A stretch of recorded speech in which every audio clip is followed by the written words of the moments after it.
শোনো, এই শোনো না, তুমি বিরক্ত হলে আমি বলবো।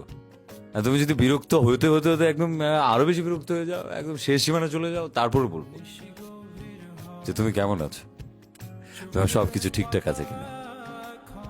একটু পরিপাটি হয়ে থাকো না, একটু হাসো না, আমার ভালো লাগে সত্যি।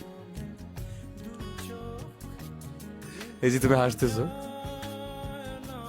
ভালো আছো কিনা সেটা তো বলো না, মিথ্যাটাই বেশি বলো। এটা একটা স্বভাব হয়ে গেছে তোমার। এই স্বভাবটা কবে যে তোমার মধ্যে ক্রিয়েট হয়েছে সেটা তো জানি না, তবে এটা ভালো না, ভালো স্বভাব না। পুরনো শব্দ হয়ে যাচ্ছে তাই না? এই শূন্যবাদটা, মানুষটা পুরনো হয়ে যাচ্ছে। কিন্তু পুরনো মানুষগুলোর মধ্যে কয়টা মানুষ জিজ্ঞেস করেছে আজকে? প্রতিদিন কয়টা মানুষ জিজ্ঞেস করেছে কেমন আছো তুমি? জিজ্ঞেস করে না তো? আমি ড্যাম শিওর